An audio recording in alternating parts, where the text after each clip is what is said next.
You are listening to the Horse Radio Network, part of the Equine Network family. What a beautiful day for horses in the morning.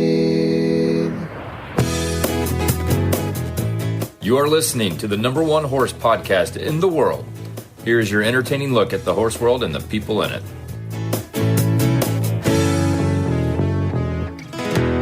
Well, good morning, everybody. I am Glenn the Geek back in Ocala, Florida. And I'm Ashley Winch in Albuquerque, New Mexico, and you're listening to Horses in the Morning on the Horse Radio Network for Wednesday, June 12th, episode 3452. Good morning, Horse World. Well, good morning, everybody. We are back here with a brand new show for you. Ashley is with me today. Thank you for filling in here, Ashley. So if you, I've always been told that we don't do enough trigger warnings on this show. So this is what we're going to talk about in the first half hour. If you can't handle that today, then I would say go to 30 minutes and listen to the rest of the show. You'll be fine. So we have Samantha Calabrese on the show today, and she lost her horse in the tragic barn fire in Ohio over the weekend. And she's just going to join us to give us an update on what's going on there and how you can help all of those involved. She had a 2-year-old horse that was lost in the fire that was in for training. So we thought it was important, and thank you to Ashley for setting this all up. She's a friend of one of our auditors, and our auditor is going to be on as well. We did talk recently about the tornadoes and everything, and, we like this to be kind of a light and lively show, but there are times like this that we feel it's important to discuss these topics. And barn fires are our biggest fear as horse owners. I mean, it's just, whether you own your own barn or you're in a boarding stable or whatever, right? I mean, Ashley, you've owned horses forever. Mm-hmm. It is the one thing we worry about the most because you can't predict it, right? Right. And it happened so fast like it did in Ohio. So we thought it was important to highlight at least one person of the many who were involved in that.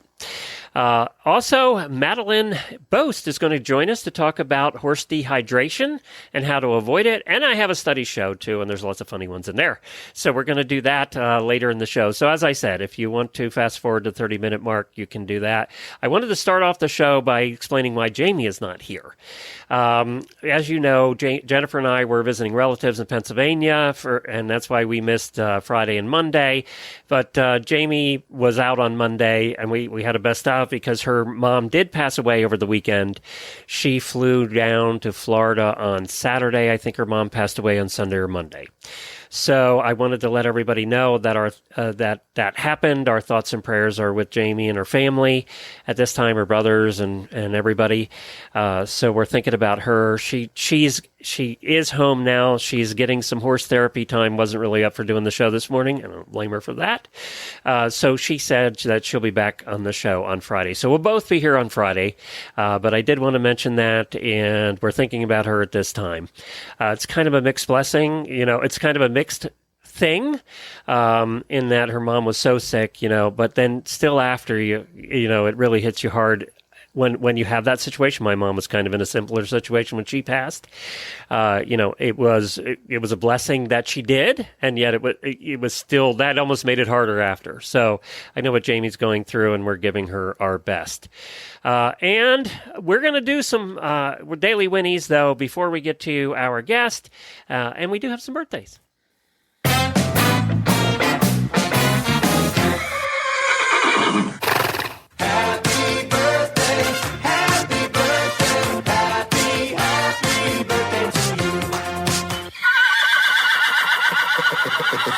We have 3 auditor birthdays. I think a couple of them are catch-up birthdays, aren't they, that we missed over the weekend? So yes, and yeah. I put them in here so that you didn't get any flack. Yeah, thank you. Thank you for looking out for me. Nancy Bowman, Christy Parsons, and Mary Calkins, happy birthday to all 3 of you. We hope you have a fantastic day.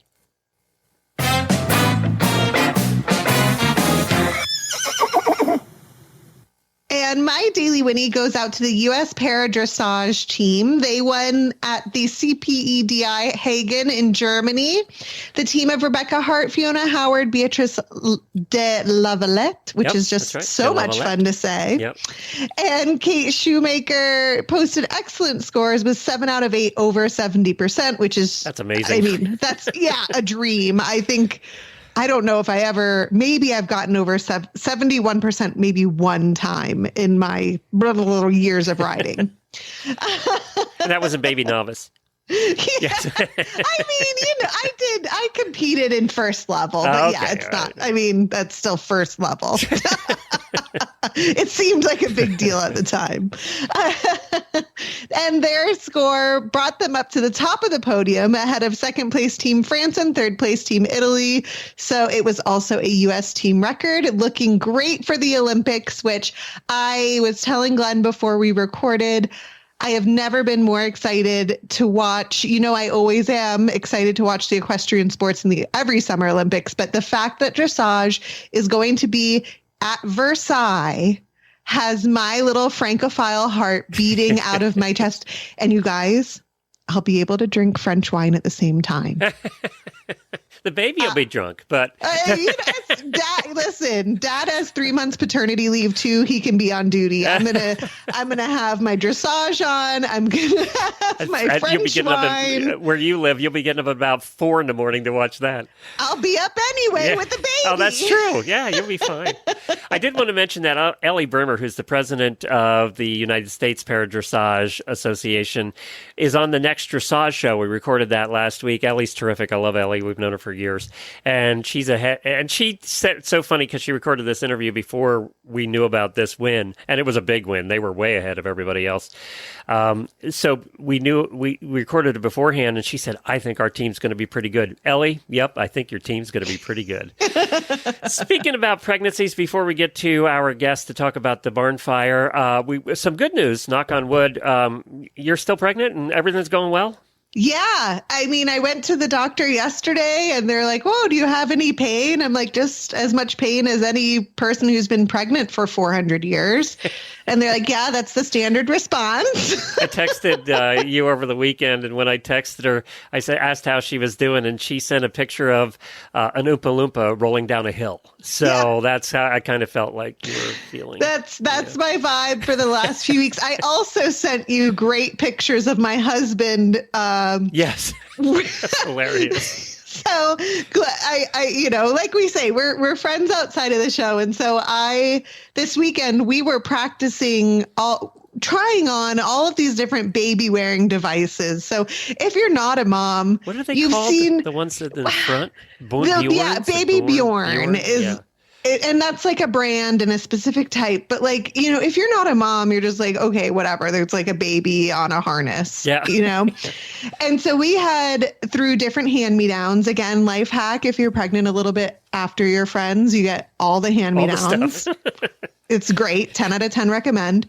And Tack had maybe had a couple drinks Saturday afternoon. And I said, I think we should try on these baby wearing things and just, make sure we know how to do them, because some are like, I don't even know, 15 feet of fabric. You got a loopy goopy double knot, whatever. So we're watching YouTube videos on how to tie these different styles, because I have 4 or 5 different styles, because you don't know what you're going to like, the baby's going to like.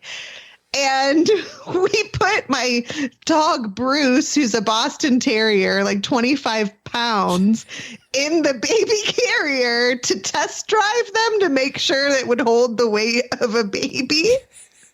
And you guys, my dog, first of all, loved it.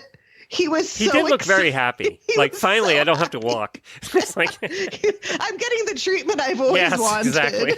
And I mean, okay, we're all friends here. I'm very pregnant. I peed my pants. I was laughing so hard. I mean, Zach was just laughing. I'll use that, if you don't mind. I'll use that as one of the pictures for the show notes today. Oh, absolutely. Zach was having the best time. I mean, it was just some good old-fashioned fun. So, between wearing our dogs instead of a baby and me being a giant planet-sized person. Only 1 month now. What? Yes. Yeah. So actually 32 days. There you go.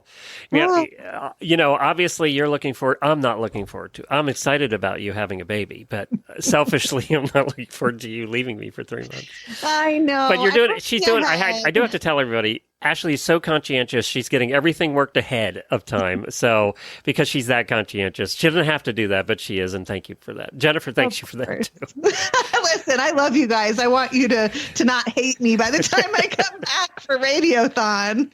All right. Well, let's switch gears here a little bit. You all heard about the barn fire over the weekend. It was at the property of Brandon Brandt and Eric Priest. And I did want to mention that Brandon Brandt, ironically, we interviewed him last week for tomorrow's show, the NRHA episode. So he will be on tomorrow's show, but it was an interview that was done before the fire. I talked to Christy and Sarah from the NRHA hosts, and they decided to leave the interview in, and they put some disclaimers in there. But we thought it was important that you got to hear what a cool guy he was. And matter of fact, when we're done with that interview, I said, what a cool guy. He was a hockey player before, and he was just a cool guy. So we still want you to hear that interview. That'll be on tomorrow's show. It's just an irony that we did that right before, 2 days before the fire. So you all heard about the fire. There were 44 horses lost in this fire, and we have one of our auditors, Jennifer, coming on, who is friends with Samantha Calabrese, who had her horse at the barn for training. And we're going to get her on to talk about the people that were there and just give us a flavor of what the atmosphere is like at the barn. And we also want to talk to her about the amazing community that's come together. The reining community is amazing that way. That's come together to help support those that have lost horses and, stuff. There were 4 people living in apartments in the barn that lost everything too. So it was, it was a tough situation all the way around, and something, as I mentioned earlier, that we all fear as barn owners. So we have our auditor, Jennifer, on here. And Jennifer, I think you've been with us for a long time, haven't you? I sure have. Yeah, I thought so. I think it's been a long time. And you live in Ohio, Jennifer? In Michigan, actually. In Michigan, okay. Southeast Michigan, yeah. But you knew people that were at the barn that where the fire happened? Yes. My barn manager and his daughter, who we've been thick as thieves for almost 10 years now. They had their new filly down there in training with Eric Priest at that facility. So it's been a tough weekend. Yeah, and we do have Samantha on with us, whose horse that was. Hi, Samantha. Thanks for joining us. Thanks for having me on. Samantha, just, our thoughts are with everybody there. This is, as I said earlier in the show, this is the one thing that, there's a lot of things with horses that we all dread as horse owners, but this is the one thing that we all dread is a barn fire. And, I know how tough it is for you to be here, and I just thank you for coming on to talk about it. I think it's important. Yeah, it's definitely important to kind of raise awareness to, what happened, and then also to have Brandon and Eric get the support they need and they deserve. Now, were you there at the time? Actually, somebody was on my side that day. I left early from home, a little earlier than I normally would. I didn't ride nearly as long because, like Jennifer was saying, she's brand new. We had her 2 weeks. It was my first ride on her. So we were just kind of playing around, and I wanted to get a feel for her. Oh, so this is a brand new horse to you. Yeah, I literally think I bought her mid-May, and she got dropped off at Eric's the Sunday before Memorial Day. So did you buy her directly from a breeder? No, I bought her from the breeder owned her, but she was Matt Flaherty and Eric Priest worked really closely together. And Eric actually worked for Matt, and he reached out, and Eric told Matt, "Listen, I got this lady. She needs a good horse. What you got?" And the breeder, the lady, I guess it would have been the breeder. They had her for sale, and Eric sent me a video, and I looked at him. I said, "Is this horse even in my price range?" And he's like, "Absolutely." He's like, "I wouldn't send that to you." And he goes, "Trust me on this one." He goes, "I know it's hard for you, but trust me, this is going to work out." So Matt Flaherty helped, went out there, and because she was being trained at a different facility, rode her around, said, did his normal, "I don't like this, I like this," but she's okay. And we got her home, and the day Eric got to ride her, because he was at a show the week that she got delivered, said, "This is exactly what you need." And I love her. Her name was Daisy, and quarter horse, I assume. She was actually not registered quarter horse. She was going to be registered paint. Oh, wow. But, and that's not something I usually, she's out of a rough little Magnum quarter horse and a Gunner Trasher mare that for somehow quarter horse rules wouldn't allow her to be registered quarter horse. But in the reining world, it can be grade. They don't care, just as long as it gets the competition license from NRHA. So you had just ridden her for the first time, and then you left? Is that what happened? Yep, I left. I left a little early, and I think I want to say just about 12 o'clock, about noon I had left. Eric and I were talking about this coming weekend, and we were going to be what was going to happen and all about Daisy's future, because we both really liked her a lot. And she was just impeccable to deal with. Like, I mean, I only met the horse twice. I only got to see her twice, but she was just that type of horse that she really spoke to me as far as a horse concerned. And we were really hoping that she would make it. And I think she would have had she'd been, if this fire hadn't happened. So I left, and I saw it on Facebook, and I didn't think anything of it. And I came all the way home, and I was at the barn with my dad, and it kind of hit me that I just drove 2 hours and didn't turn around to go back and figure out what happened. Yeah, because I saw those early Facebook posts too, and it was really, nobody knew what was going on at that point. It was, they were early posts, and this happened so fast. That was the thing of it. This is a huge barn. How many stalls? It had to have 50, right? I think there's about between 40 and 50-ish in the main barn, but then there's the mare barn out back, which never got touched, and those 10-ish horses or whatever was back there didn't get hurt, and thank gosh it didn't spread like it could have, and the people that were on their horses didn't get hurt, and neither did the horses that were tied up in the IOAs. There were no people hurt. Am I correct in that? No, unfortunately. Eric, I'm going to call him the word, he's a hero. He is the absolute best human being and that's Eric I've Priest, ever dealt right? with. Eric Priest. Yes, Eric Priest is one of the best human beings I've ever met, as far as, especially for horse trainers. They don't make them like him. He ran back into the fire to try to save the horses, and unfortunately suffered second and third degree burns, and is currently in the hospital. But he's very positive right now, as usual. He's just a very positive person, and I can't imagine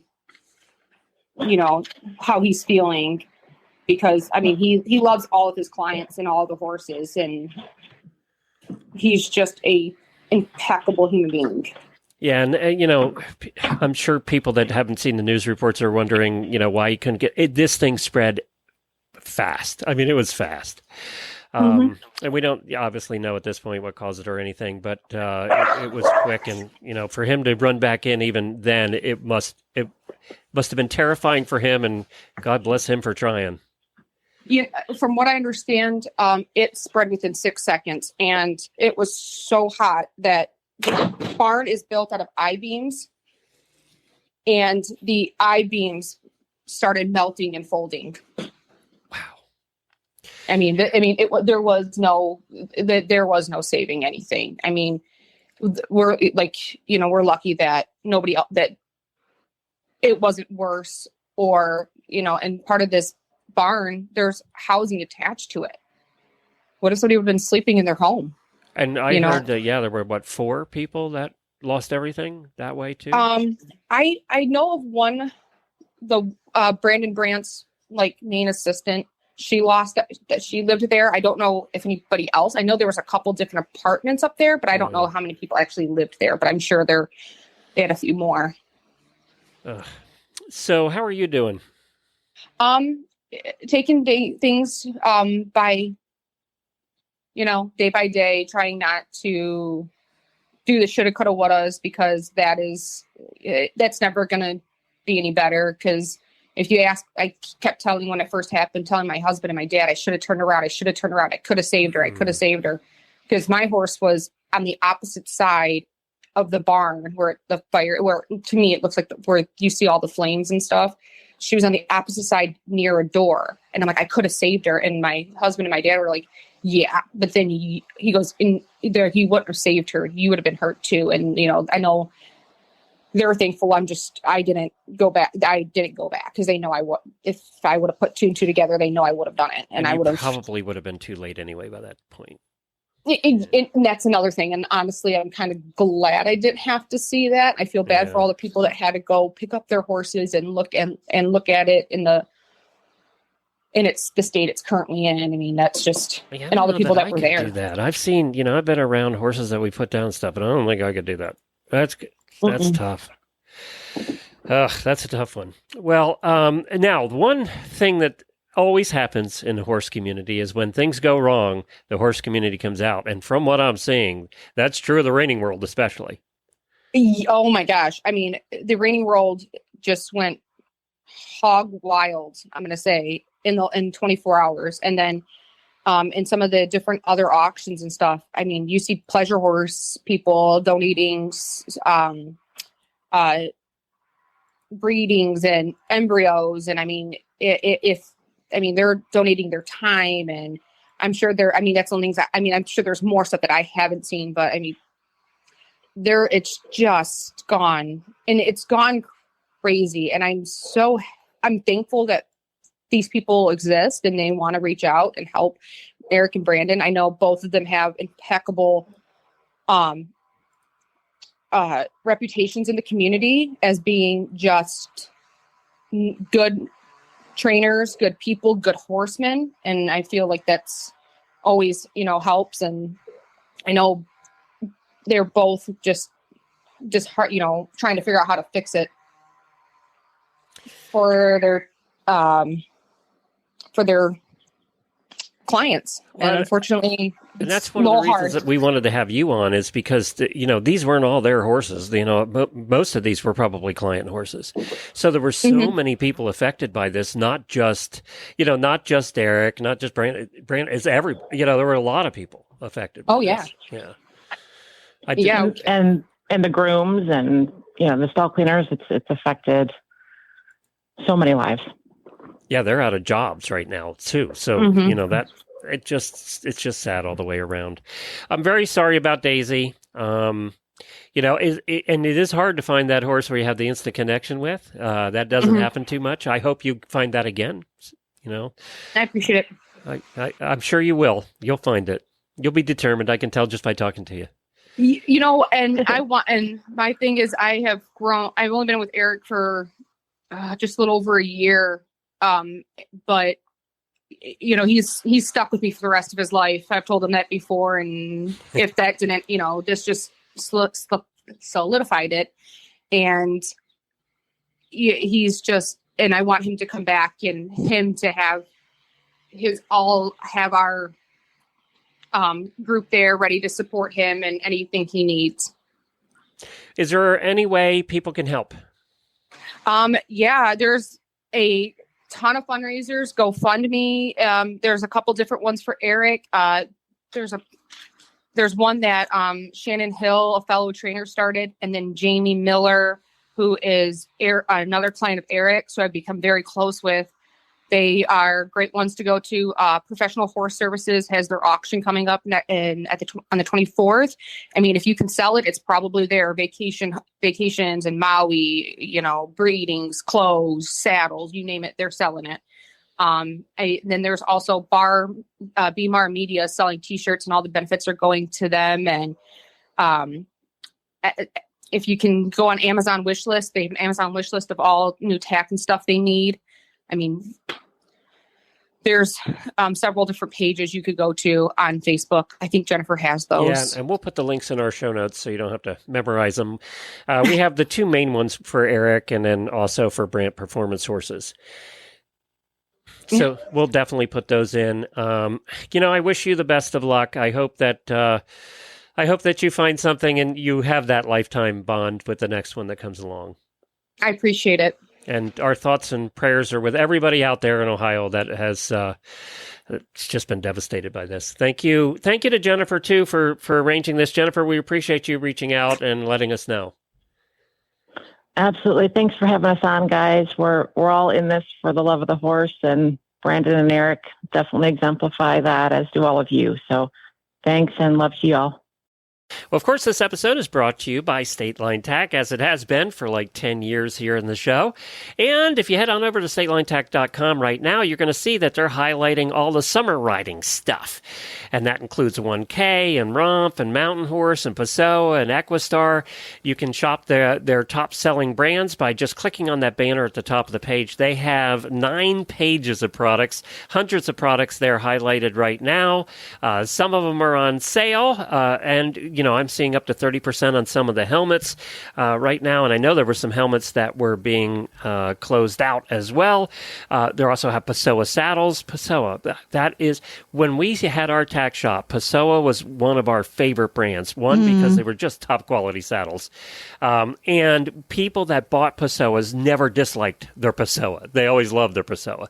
So they actually have a Pessoa saddle on sale right now for, I'm sure it's only 1 or 2 of them. So you want to head on over right now to statelinetack.com. State Line's one of those places you want to check often because their sales do change all the time. And they have they have boots on here. They have horse boots and people boots and gloves and breeches, just all kinds of stuff. statelinetack.com. Click on the big banner at the top of the page. Well, next, this Horse Health Report is brought to you by Daily Dose Equine, non-GMO core nutrition for horses and ponies of all ages. And joining us now is Madeline Boast of Balanced Bay Nutrition, located in Ontario, Canada. You guys might remember her. We had her on the show a couple months ago, and she is our one-stop shop for all nutrition-based questions. And I just thought, it's June. I live in the desert now. Glenn's in Florida. Jamie's in Oklahoma. It's hot. Let's talk about dehydration. Where should we start? What are some first signs of dehydration that you think owners should be aware of?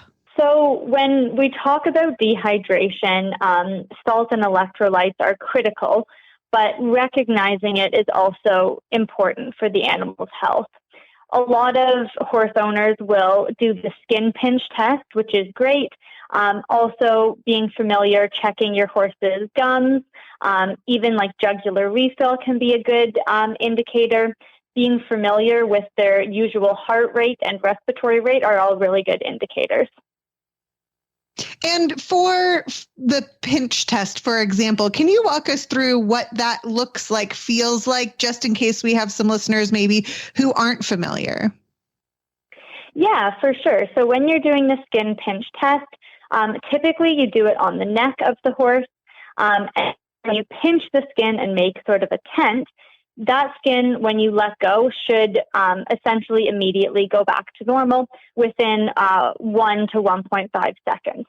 If it's taking a prolonged period of time, like 2 to 3 seconds or more than 4 seconds, that can indicate dehydration. If it's greater than 4 seconds, that would be very serious dehydration, and you'd want to get your vet involved. So that's a great caveat to my next question for you. So I've pinched my horse's skin. Don't worry, guys, it doesn't hurt. And, it's staying upright for over 4 seconds. I'm going to call the vet. What are some of the first steps that the vet is going to do when they come out to the barn to help with the dehydration? And then we'll talk about how we can stay ahead of the dehydration. Yeah, great question. So when we talk about rehydrating a horse, if it's not severe dehydration, you'd be looking at electrolytes mixed in solution. When we have severe dehydration, you have to be really, really cautious, because sometimes when you give electrolytes, if they're not provided in adequate solution, you can actually dehydrate the animal further. So in those severe dehydration cases, you'd want the vet involved so that you could be doing intravenous fluids. Fantastic. So let's all hope we don't have to call our vet for dehydration, right? How can Yeah. I, as the horse owner, stay ahead, make sure my horse, outside of leading a horse to water if he won't drink, what are some of the tips and tricks that I can utilize in the barn, or maybe, if I'm trailering, to make sure that my horse is getting the electrolytes and salt that they need to stay hydrated? Yeah, so for all horse owners, even if your horse isn't in any work, they should be getting loose salt in their feed every day. Whether it's hot outside or not, that's just a baseline. For your typical 1,000 or 1,100 pound horse, you'd be looking at about 2 tablespoons per day as their baseline requirement. From there, anytime the horse is working and sweating, electrolytes should be being supplemented. So if your horse is in light work or even competing at lower levels, you can just put the electrolyte as a top dressing on their feed. However, gold standard really is to provide the electrolyte in solution. And this is going to be critical for the horses that are in heavy or very heavy work, competing on really hot days, or even being trailered in really hot weather. And so when we talk about electrolytes in solution, you would be still taking your same electrolyte powder, but mixing it with water. And so this, of course, relates with workload and also the heat index. So essentially, the more the horse sweats, the more electrolytes we need to be supplementing. So I do have and heat's relative, right? So it's hot here in Florida, but the horses are kind of more used to it. I think sometimes people think, well, it's only 80, it's only 80 here in Pennsylvania right now. I don't need to have to worry about that. It's variable, right? It depends what the horses are used to, how much sweating they're doing. For sure, all yeah. of that. Yeah. Yes, and that's a great point. And so the horses that are used to it may not be sweating as much in the warmer temperatures than compared to I'm up in Ontario. And so we have very different heat, and our horses might struggle more and sweat more in those warmer temperatures, whereas the horses in Florida would be more used to that. And your temperature will be lower and they'll start sweating. Then they might not here because they're used to it. Even like one of the things that we see is in the spring, before they've shed out completely their winter coat, a lot of them will sweat more because they just haven't shed out their full winter coat yet, and it's warm. Got it. So keeping on the line of electrolytes and salt, tell us a bit about the differences between salt blocks and mineral blocks. Is one, can they be swapped out for each other, or is there a important difference specifically to, keeping our horses hydrated that one should be given over the other? Great question. So we always see the different types of salt licks or salt blocks and mineral blocks. And for the most part, I like to say horses should always have a free choice salt source. I typically just recommend the plain white salt lick, or even better, having loose salt, because salt blocks were originally designed for cattle with really rough tongues. So horses generally don't get enough salt off of a block when that is their only salt source. Oh, that's interesting. I didn't know that. And then, a lot of people don't know that, but so that's why we always say supplement. Cow tongues are rough. Salt. Anybody that's touched one, they're rougher. Yeah. Yeah, much rougher. It's a big difference for sure. And then with the different colors, it's just different minerals that are typically added. Like the blue blocks will have cobalt added, and then the red ones will be additional trace minerals. But from a nutrition standpoint, we wouldn't really ever rely on a block to be meeting a horse's nutrient requirement. Okay, so that's great to know. The block is like a bonus, but it is not going to meet the needs. Is that correct? Yes. Good to know. That's news to me. Growing up and owning the stable, I thought that it was one and done, even with the block in the stall. So that's all wonderful news to have. And a little bit of a different note, again, I grew up riding in Florida and now live in the desert of New Mexico.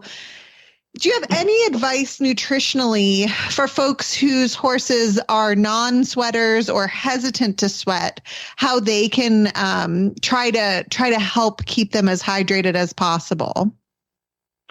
This is a great question. And one of the horses that I manage is really reluctant to sweat during the summer months. And so what I do for him is I just give him, provide him with electrolytes daily. So he knows he gets his bucket of water with electrolytes mixed in, and he just expects that every day with his dinner. And so that can just be some extra support for those that need it. Wonderful. And so really, if I'm reaching for the Gatorade, I need to be sure that I'm giving my horse his own Gatorade at the same time. Yeah, for sure. And horses actually lose a lot more electrolytes through their sweat than we do. They lose about 3 times more. So it's really, really important that we are supplementing them with electrolytes whenever they sweat. Fantastic. Madeline, you are always such a pleasure to have on, such a wealth of knowledge. I know we can find you at balancedbaynutrition.com. Is there any other links or places folks can find you for every nutritional question they have? Yeah, I post a lot of educational content on social media. So if they want to follow along on Instagram, it's at Balanced Bay Nutrition. And on Facebook, it's Balanced Bay Equine Nutrition Consulting. Fantastic. And we'll be sure to drop those in the show notes so you guys don't have to think too hard on that. Madeline, wishing you a wonderful summer season and hoping that none of our horses get dehydrated. Thank you so much. Yes, it was great to chat with you guys. Non-GMO whole food nutrition is the basis of the entire Daily Dose Equine program. We never forget that natural is better and simplicity is key. Daily Dose Equine uses non-GMO whole food ingredients like alfalfa, timothy, peas, sunflower seeds, and flax. Daily Dose Equine doesn't use fillers, bulking agents, or leftovers from other industries, so you can feed less yet improve body condition and energy. And our feeds are free from chemical residues and glyphosate. Find the perfect formulation for your horse at dailydoseequine.com. Select Daily Dose Equine formulations are available nationwide through Chewy.com and TractorSupply.com. Easy, effective, and eco-friendly fly control starts with fly predators. Fly predators are the organic, natural way to dramatically minimize your fly problem. Learn more about fly predators and other Spalding Labs fly control solutions at spalding-labs.com. Well, you're the lucky one that gets to play Study Show with me. Yay! I think Jamie's sick of Study Show, so I'm glad you're here. So the way we do this is, and the reason we do this, years ago, we just kept finding all these ridiculous studies that people do, and it could be about horses or about anything, really. And so I started looking up every month. I look Study Show in Google and look at what studies we've wasted our money on. And let me tell you, we have some obvious wastes of money on this month's Study Show. It's just like, did anybody even question that in the first place? And why did we do the study? Yeah, because everybody knows that that's just the way it is. So it's just ridiculous amounts of money wasted on studies, and we just kind of have some fun and make fun of them.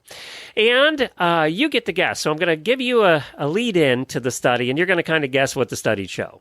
All right. Great. I love it. And then we have one study. I never look, by the way, beyond the headlines. I never read the study. We call that TLDR. Too long, didn't read. Yeah, I didn't read it. I don't care that much to read them, and they're ridiculous anyway. Except there was one. It was about horses, and I read it because it involves horses in history, and it was kind of interesting, and I'll do that one last. Yay. All right. So, studies show that credit cards make you depressed. When the bill comes, yes. There's probably been a study on that too.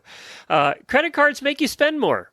Now, oh wow! Jeez, who thought that you had a credit card and you spent less? Does anybody thought that? That's a headline. Yeah. Has anybody in the history of having a credit card spent less because they had a credit card? No.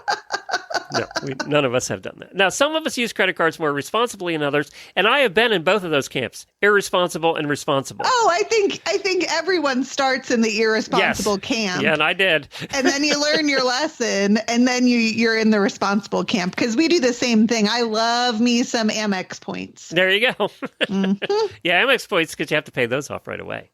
Oh, but then I got lounge access. Like, ooh, I feel so fancy. We do, by the way, we did some flights to go to Pennsylvania, and we do have one of those lounge cards. Yeah. Every airport we go to, the lounge is like completely on the opposite side of the airport, and I don't think I've ever used it. Oh, I love a lounge. It's just that they're always either not there, or we've gone to a couple recently that have been full and they turn you away.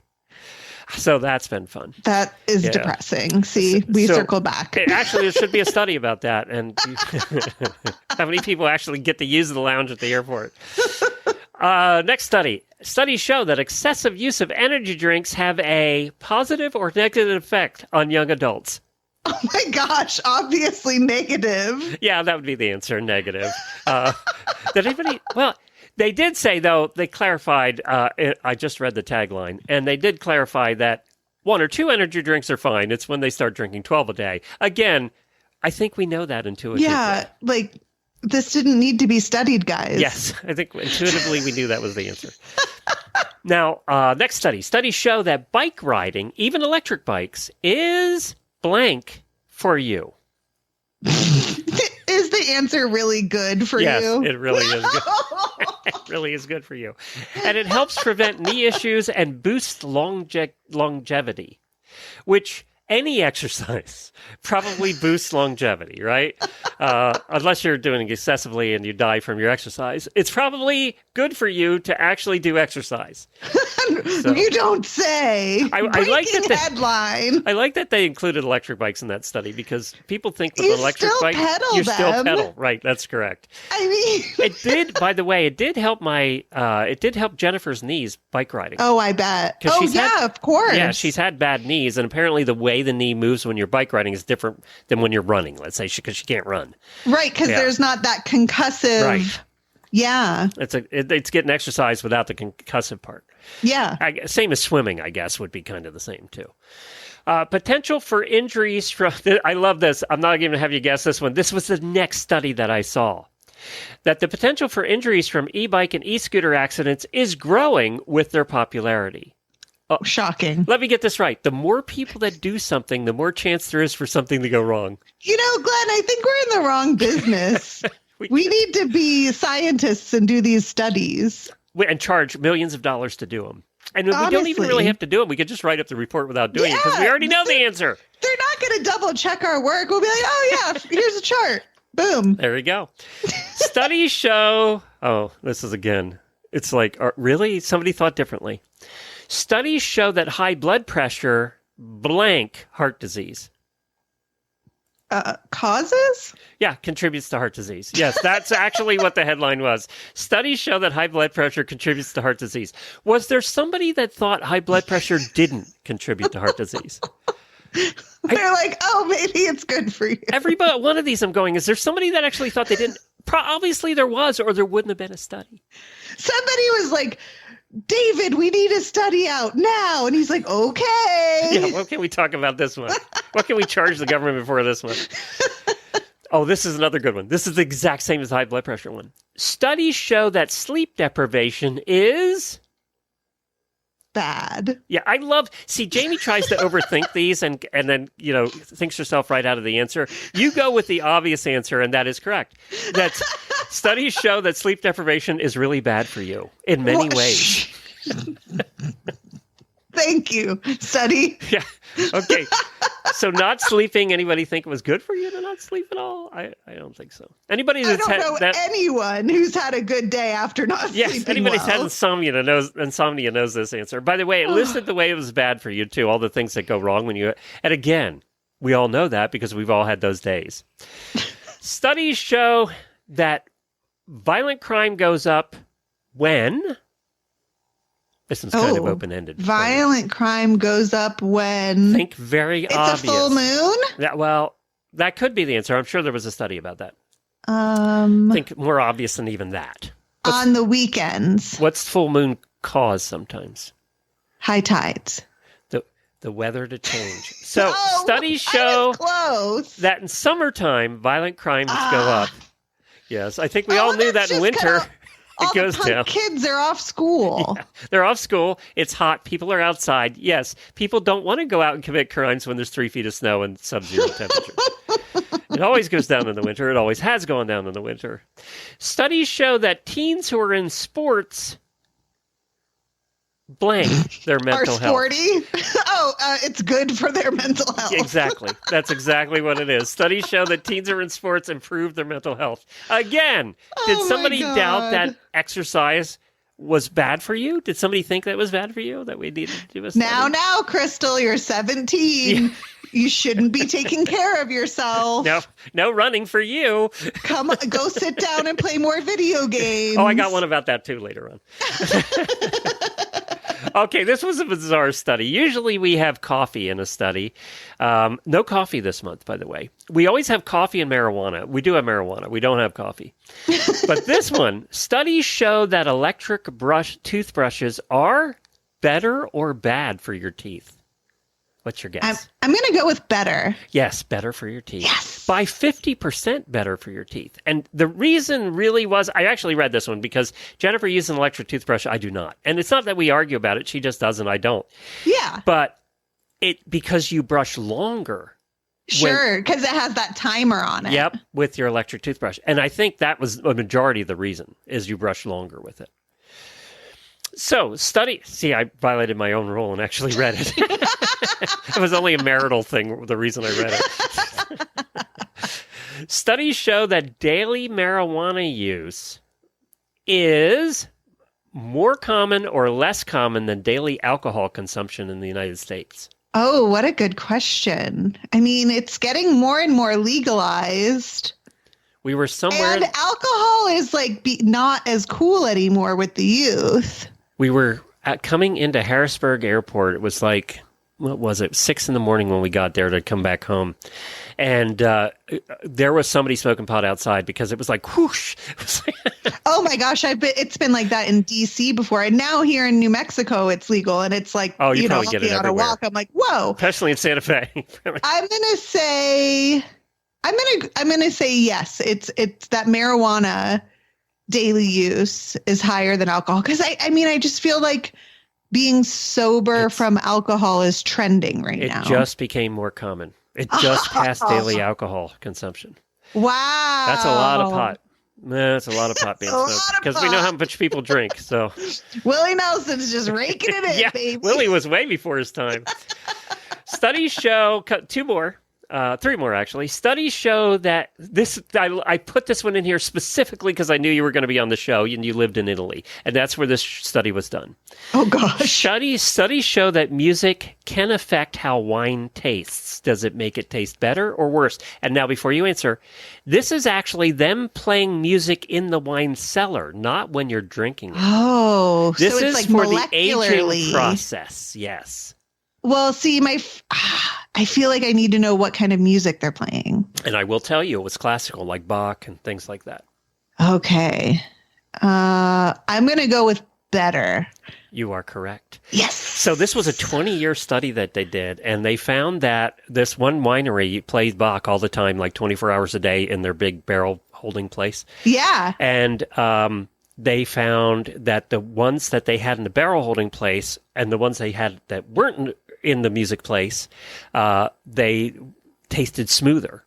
See, I bet from a science perspective that if it's loudly played, it's actually like moving the sediment. You guessed it exactly. I also looked at this one. I know a thing or two about wine, I also looked at this one. guys. It's the vibrations from the music that cause the liquid in the barrels to vibrate, and that helps with sediment. Exactly what you said, and it makes it smoother. Oh, how cool is that? Yeah, so that was done in Italy. I don't remember which part. I didn't read that close. So I knew you'd love that one. Buy Italian wine. Being a wine connoisseur, I knew you'd love that one. Oh, that's a really fun one. This one will surprise you. Studies show that gaming, video games, is blank for your mental health. bad. No. See, this latest study, now we've had studies that say it's terrible, right? But this latest study says it's neutral. It's not really bad for your mental health, and it's also not good either. It's just neutral. So tell that to all my friends with teenage boys who like have no social skills. Who don't leave the basement. Yeah, I get it. And they smell like 3-week-old pizza. I didn't read the study, of course, but I think it, because I think excessive, how much you play, probably. I play a little bit of video gaming, probably 2 hours a week.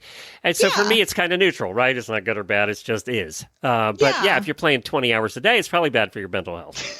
So anything in excess, even wine. Ashley, I hate to tell you, but anything in excess. Even marijuana, apparently. Yeah, really?